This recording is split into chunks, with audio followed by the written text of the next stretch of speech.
I wanted to share with you the Clara James story. You've probably heard it before, but my thoughts are the more conscious you are of the story, the easier it will be to talk to other parents about how we do things and the way we do, and the way we do things and why we do things that way.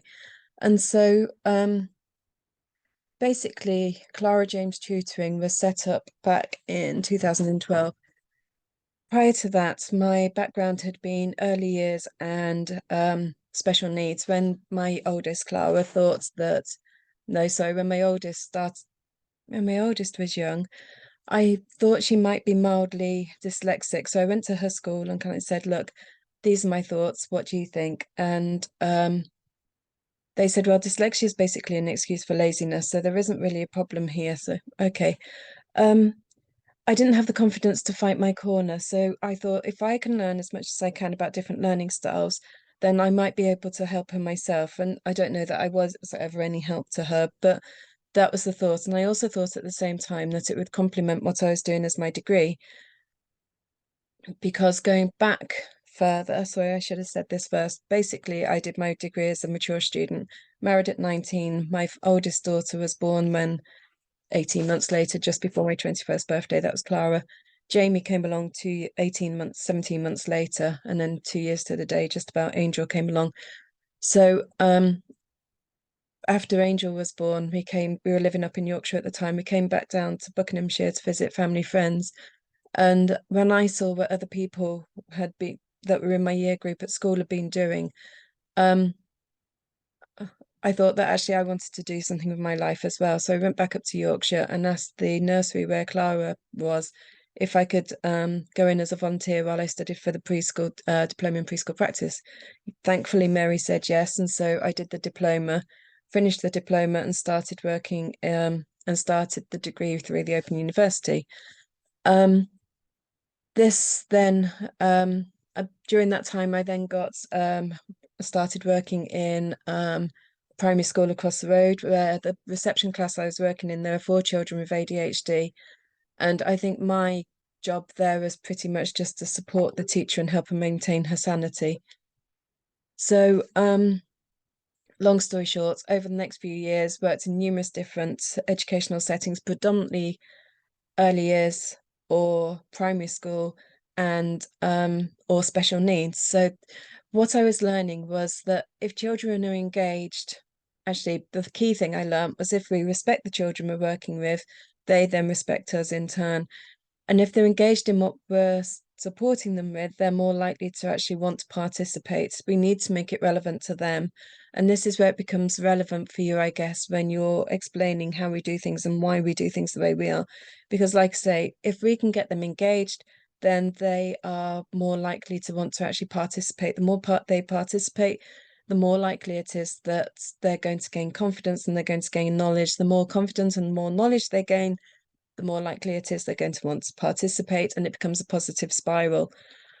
But the other thing was, during that time, as I was learning about what I could about dyslexia, I watched a video, and on it they were saying that each time we do something, we create a memory. So if we give the kids we're working with a worksheet, we're helping them create a fairly weak memory.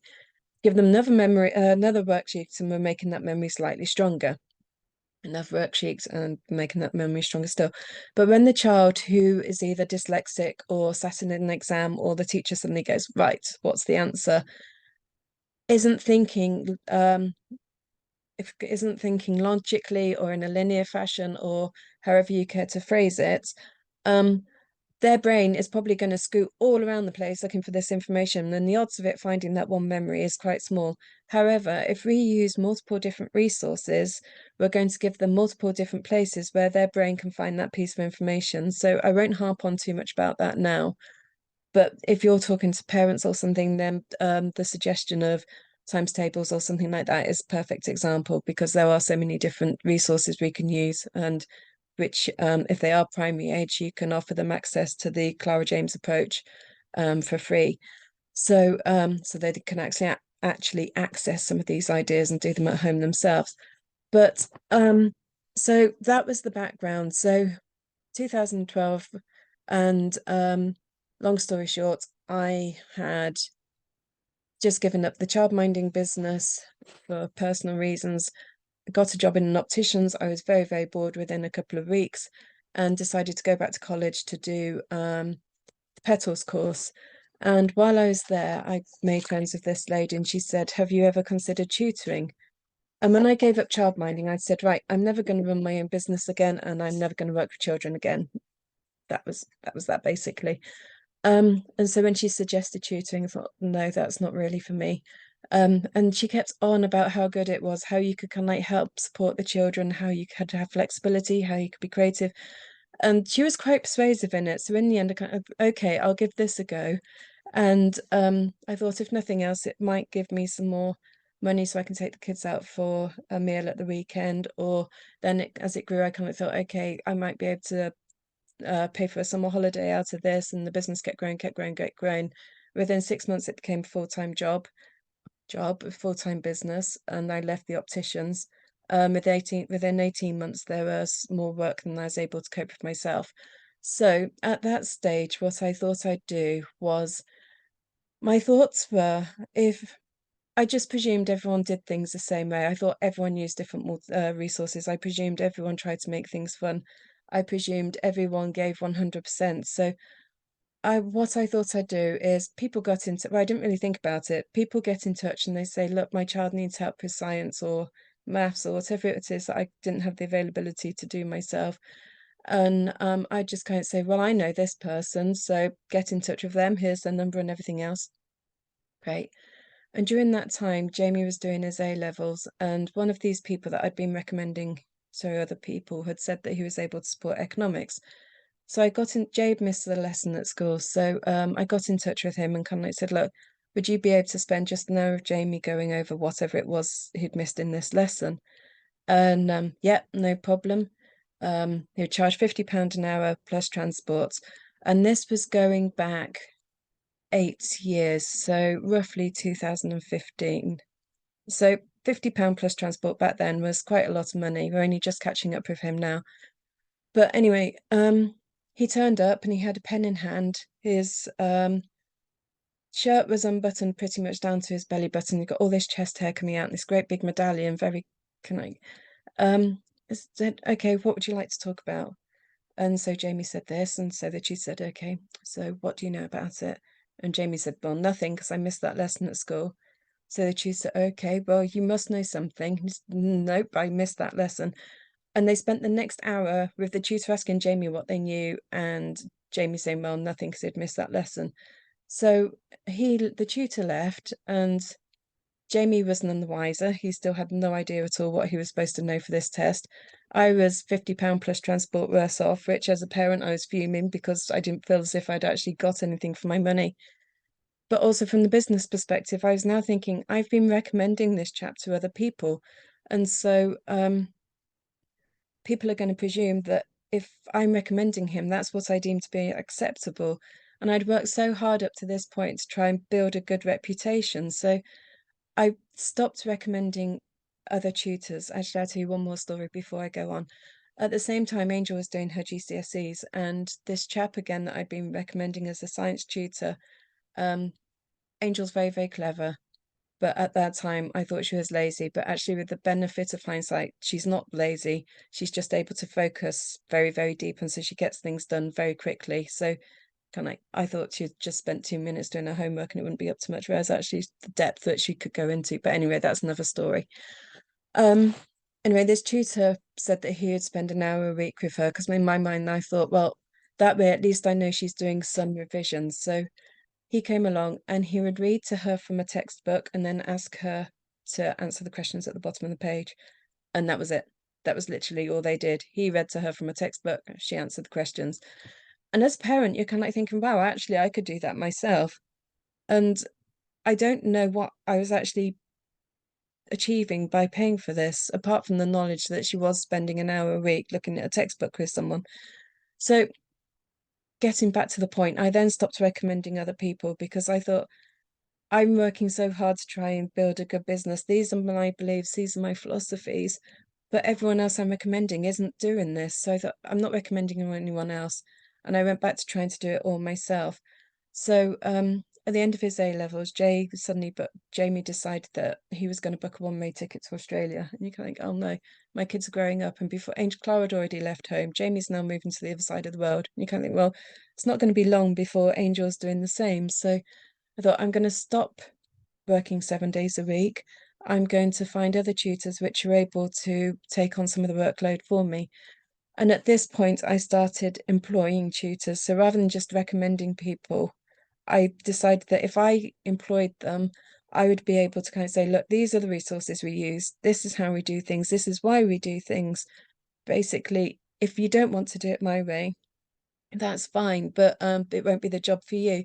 Because when I'd spoken to the chap with the pen afterwards and kind of like said, look, I can't keep recommending you, his attitude was basically, well, no one's ever complained about it before.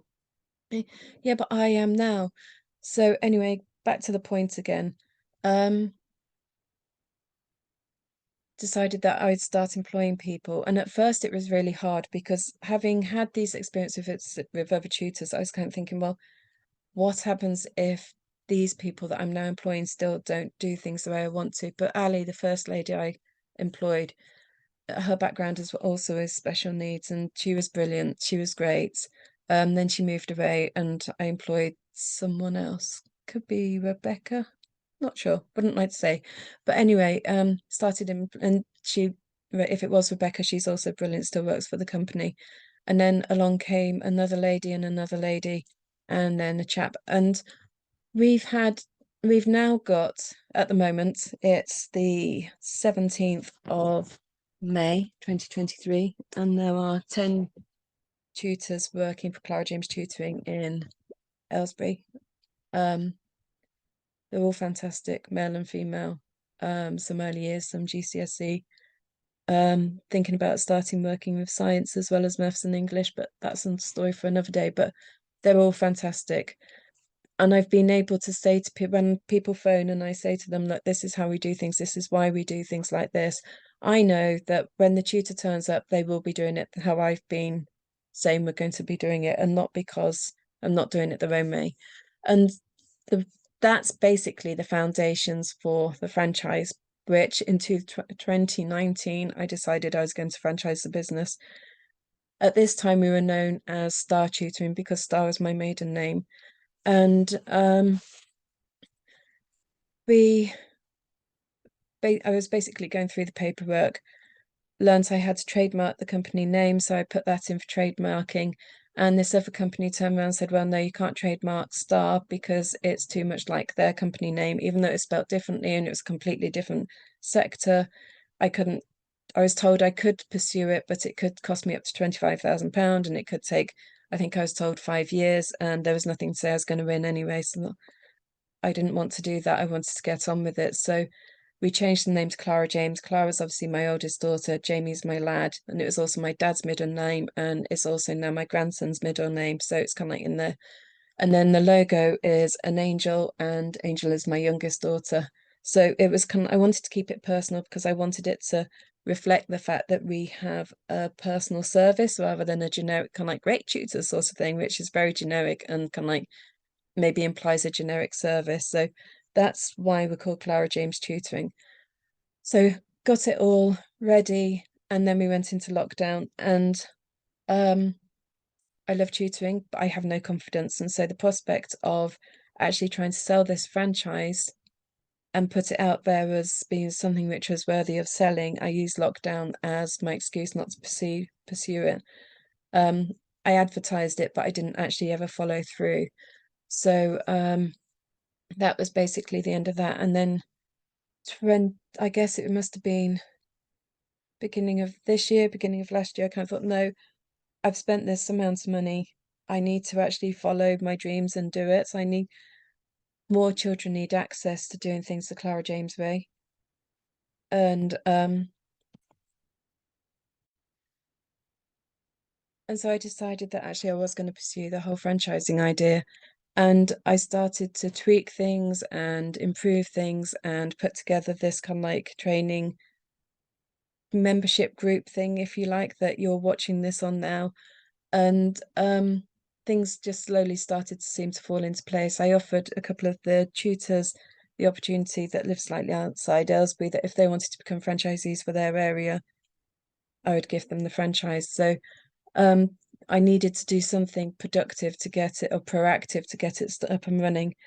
At the same time, we also lost our three-legged dog, Snow. So that gave me the motivation I needed to regenerate the membership group, which I wanted to do, did it half-heartedly and never really got it going. So she was the reason for getting that going, with the idea that people we tutor, family or whatever, can get it for free. No problem. Feel free to give them the or let me know and I can send them the free link.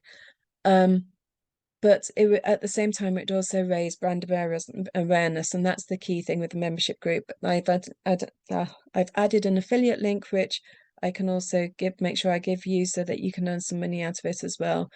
And then but any money or percentage of the money raised from it would also go to the charity that rescued Snow. So that was kind of like my ultimate reason for restarting the membership group, was to try and support the charity that we got Snowy from. And then this year, in the last week, maybe 2 weeks, we've just published the, grab it. Quite proud of this, actually. Square pegs and round holes, supporting every child's education, which, if you ask me, I'll send you a copy. But that's the foundation for the training, which is within the franchise training. But it's also, another goal is to get it accredited or registered with the government so we can get it in schools. And that's pretty much where we are today. So we've now got the tutoring, the franchise, the membership group, the book.